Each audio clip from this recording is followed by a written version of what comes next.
Serangkota membuka dan membongkar semua isi lemari pribadi saya, lalu masuk ke kamar mandi untuk melakukan penggeledahan secara paksa.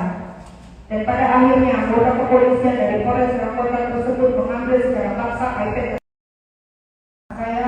Anggota kepolisian Serangkota tersebut berdalih dengan penuh intimidasi mengatakan kepada anak saya bahwa iPad tersebut merupakan barang bukti yang harus diambil. Karena merasa takut akan kedatangan anggota kepolisian Serangkota tersebut, maka anak saya yang perempuan berkata dan berteriak sambil menangis dengan penuh rasa takut bahwa polisi iPad saya jangan diambil. Namun anggota kepolisian Serangkota tetap mengambil iPad tersebut secara paksa di depan ketiga anak saya. Bahwa dalam kejadian pengambilan secara paksa iPad tersebut, salah satu anggota kepolisian Serangkota melakukan tindakan penganiayaan terhadap anak saya yang pertama, yaitu dengan mencubit dan mendorongnya yang menyebabkan anak saya yang pertama serta anak saya yang kedua dan ketiga mengalami trauma psikologis dan ketakutan yang teramat sangat hingga saat ini akibat tindakan penganiayaan intimidasi yang dilakukan oleh anggota kepolisian Serangkota. Namun kejadian dan perbuatan yang dilakukan oleh anggota kepolisian Serangkota di dalam rumah saya telah terekam CCTV dan direkam juga oleh teman saya yang sedang berada di rumah. Tidak hanya itu, adik saya bernama Lintang yang sedang sakit pun juga mendapatkan intimidasi dan diancam oleh anggota kepolisian Serangkota tersebut bahwa adik saya tersebut akan ikut di penjara. Majelis Hakim yang mulia, bahwa tindakan zalim terhadap saya yang dilakukan oleh anggota Polres Serangkota tidak berhenti sampai di situ. Pada tanggal 21 Juli 2022, saat saya dan anak saya berada di depan parkir Valley Senayan City, saya dipaksa masuk dalam mobil Toyota hijau yang dibawa ke Polres Serangkota. Hal tersebut tidak ubahnya memposisikan saya sebagai buronan teroris. Karena penjemputan paksa ini dilakukan oleh anggota kepolisian Serangkota di depan anak saya dan di depan umum. Hal itu membuat anak saya menangis kencang, menarik tangan saya agar tidak ikut masuk ke dalam mobil anggota kepolisian dari Polres Serangkota. Karena perbuatan zalim, sewenang-wenang dan ketidakprofesionalan yang dilakukan oleh anggota kepolisian Polres Serangkota kepada diri saya, mulai dari melakukan pengepungan rumah saya dari pukul 3 sampai dengan pukul 11 siang, mencekik ART saya, merusak jendela rumah saya, melakukan ancaman dan intimidasi terhadap adik saya, melakukan penganiayaan terhadap anak saya yang menjadikan anak saya trauma hingga saat ini.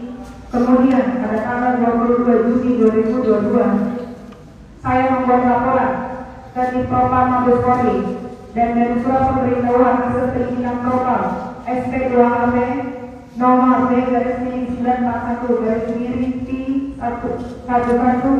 WAS 2.4/2022 Divpropam pada tanggal 18 Juli 2022 pada pokoknya menyatakan: 1. Telah dikeluarkan cukup bukti bahwa penyidik Satreskrim Polres Serangkota Polda Banten yang menangani laporan polisi LP-2-3-2022-SPKT-IC-Polresta Serangkota tanggal 16 Mei 2022 telah melanggar peraturan Kapolri nomor 7 tahun 2022 tentang kode etik profesional Polri dan Komisi Etik Polri. 2. Laporan saya ke Divpropam Mabes Polri dilimpahkan ke Divpropam Polda Banten bahwa sampai saat ini tidak ada tindak lanjut atas laporan saya yang dilimpahkan ke Divpropam Polda Banten. Yang saya rasakan sebagai warga negara yang membutuhkan perlindungan hukum adalah percuma ada visi Kapolri presisi dan percuma melapor ke Propam karena tidak ada kepastian hukum, seperti jeruk makan jeruk dan seakan-akan proses hukum dilakukan dengan cara tebak pilih karena laporan saya tidak ditindaklanjuti sampai sekarang. Hal tersebut sangat jauh berbeda dari laporan pelapor Mahendra Dito terhadap saya yang dilaporkan ke Polres Serangkota yang merupakan wilayah hukum Polda Banten. Apakah ada kedekatan dengan oknum di Banten? Karena hanya dalam 1 bulan atas laporan pelapor terhadap diri saya, laporan pelapor tersebut langsung diproses dan ditangani secara kilat dengan dalih telah 3 kali melakukan pemanggilan kepada saya, dan laporan pelapor dengan cepat ditingkatkan ke penyidikan. Dari laporan pelapor tersebut, anggota kepolisian Kota akan menjadikan diri saya seorang golongan teroris yang paling dicari di negara ini. Bahwa karena tidak ada tindak lanjut dari Dispropam Polda Banten atas laporan saya, dengan ini dari suara hati yang paling dalam dan demi tegaknya hukum dan kedudukan yang sama di mata hukum, saya meminta kepada Bapak Kapolri, Bapak Irwaslu, Bapak Kadipropam Polri agar menarik laporan saya ke Mabes Polri dan memproses laporan saya yang saat ini tidak ditangani oleh Dispropam Polda Banten.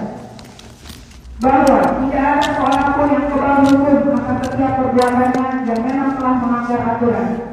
Seorang jenderal di Pakuabu tidak disangkakan dan terbukti melanggar perbuatan dan melakukan tindak pidana dan melanggar etik profesi, tetap diproses hukum dan dihentikan sebagai anggota Polri.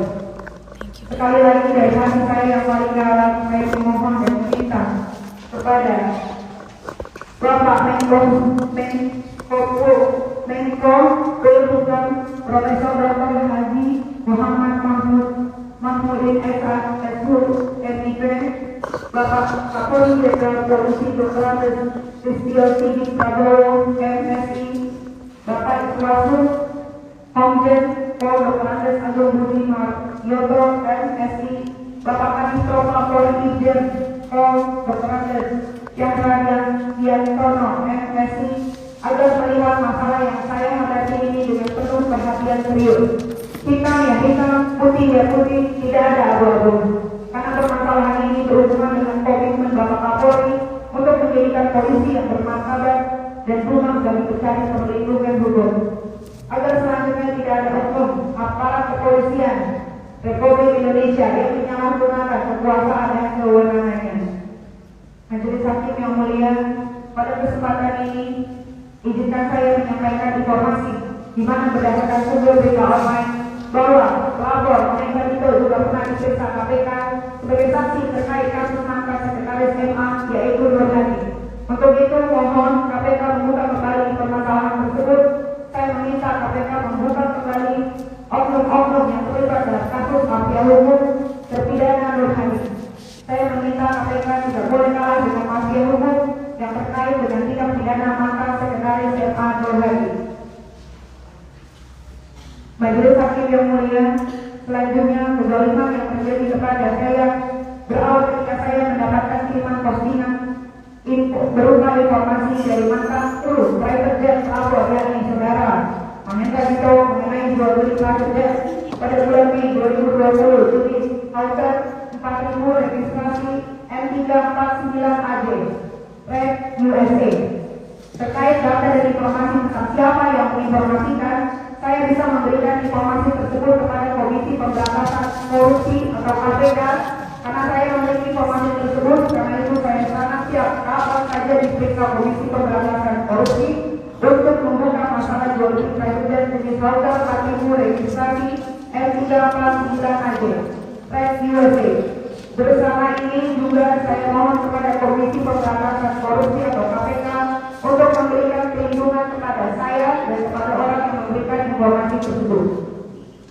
Bahwa kemudian berdasarkan informasi yang saya terima, sekali lagi patut diduga perbuatan zalim pelapor yakni saudara Dito Mahendra.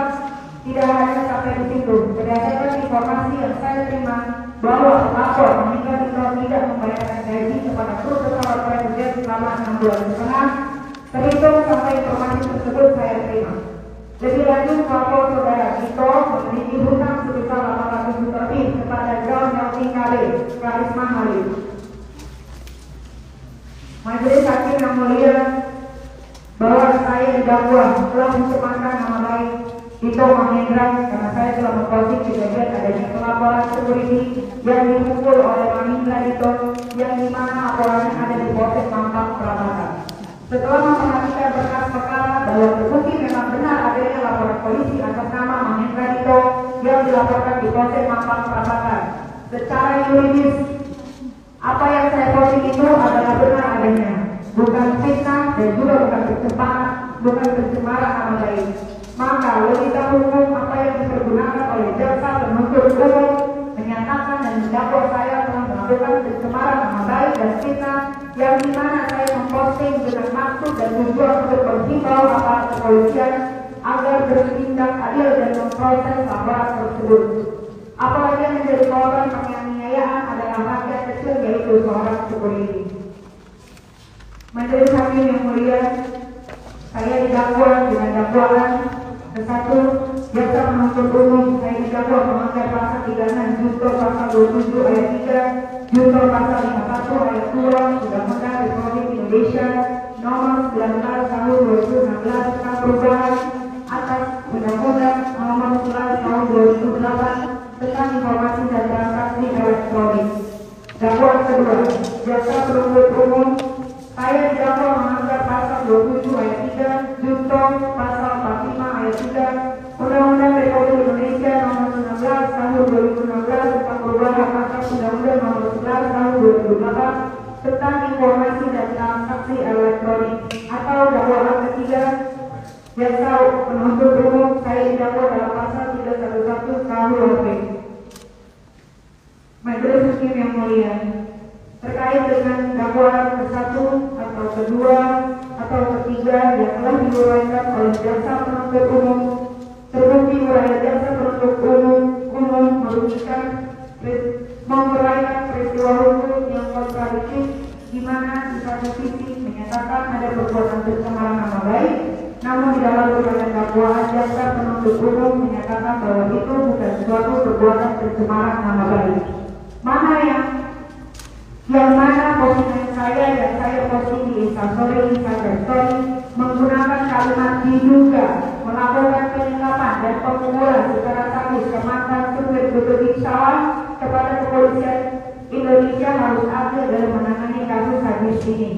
Dengan demikian bahwa jaksa penuntut umum membenarkan itu bukanlah sebuah tuduhan, namun itu masih dugaan, artinya secara yuridis bukan tuduhan sehingga bukan pula menjadi fitnah atau pencemaran nama baik.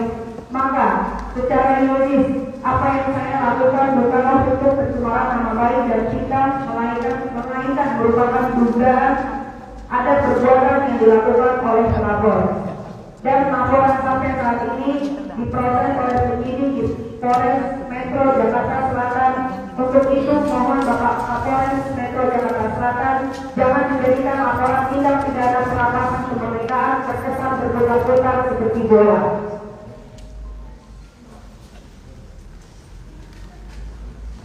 Majelis hakim yang mulia, selanjutnya terbukti uraian jaksa penuntut umum bahwa postingan tersebut bukan berasal dari saya pribadi, artinya tidak ada perbuatan yang dilakukan dan berita tersebut saya dapatkan berasal dari sumber media online atau media massa atau melalui pers diantaranya Mahamadi.com, Kompas.com, Insert.com, Pokaran.com dan lain sebagainya. Maka terbukti uraian tersebut adalah uraian yang bertolak belakang, di mana di satu sisi saya didakwa telah melakukan pencemaran nama baik, namun di sisi lain jaksa penuntut umum menyatakan bahwa bukan saya yang melakukan pencemaran nama baik, yang mana berita tersebut berasal dari media sosial.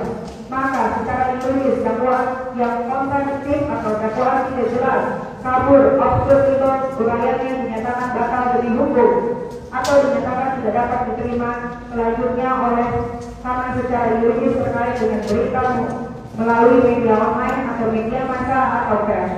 Maka menjadi kewenangan absurd Dewan Pers yang harus terlebih dahulu memutuskan benar atau tidaknya berita yang berasal dari media online tersebut. Maka dengan demikian secara yuridis pengadilan negeri Serang tidak berwenang secara absurd dan yang berwenang adalah Dewan Pers. Majelis hakim yang mulia, selanjutnya saya menanggapi tentang uraian dakwaan terkait kerugian yang ditimbulkan menjadi kerugian yang tidak logis dan sangat mengherankan bagaimana mungkin seorang penegak hukum seperti jaksa penuntut umum mampu menciptakan kerugian 17.500 agar saya dapat ditahan. Untuk itu, saya ingatkan untuk jaksa penuntut umum bahwa kekuasaan Anda sebagai jaksa penuntut umum tidak kekal dan tidak abadi, dan nantinya Anda akan dimintai pertanggungjawaban atas perbuatan yang zalim kepada saya seorang ibu dengan 3 anak kecil. Maka saya tegaskan suatu saat kelak kita akan bertemu di pengadilan akhirat nanti. Dengan ini saya tegaskan, saya yakini persidangan ini begitu pun juga akan ada saatnya semua manusia diminta pertanggungjawabannya di hadapan Allah Subhanahu wa Ta'ala. Majelis hakim yang mulia, rekan-rekan media, sahabat saya yang saya cintai, yang selalu mendukung dan selalu memberikan support kepada saya. Dengan ini saya menyatakan bahwa saya tidak pantas ditahan atas kerugian yang tidak jelas yang menurut pelapor kira itu juga juta 500, dan saya nyatakan di persidangan ini bahwa jaksa penuntut umum telah melakukan perbuatan zalim dengan membuat fitnah keji dalam surat dakwaan yang ditunjukkan kepada saya. Majelis hakim yang mulia, hadirin yang saya cintai, kriminalisasi hukum seperti ini tidak boleh dibiarkan karena akan merusak tatanan hukum dan menghancurkan seni keadilan. Kriminalisasi ini perbuatan zalim yang semena-mena yang dilakukan oleh penyidik kepolisian pada Polres Serang Kota dan jaksa penuntut umum pada Kejaksaan Negeri Serang kepada saya merupakan kejahatan manusia yang wajib dihentikan. Sangat ironis, potret dari penegak hukum di negeri ini, saya yang hanya seorang perempuan yang lemah dijadikan target begitu masifnya tindakan zalim dari penyidik kepolisian pada Polres Serang dan jaksa penuntut umum karena bersikukuh ingin menjadikan saya tersangka dan dapat menahan saya. Hanya karena sindiran yang saya buat instastory agar para penegak hukum harus berbuat dan bersikap adil di dalam jeruji besi, saya berdoa dan bertanya di dalam hati, apakah saya pernah melakukan kerugian terhadap negara? 2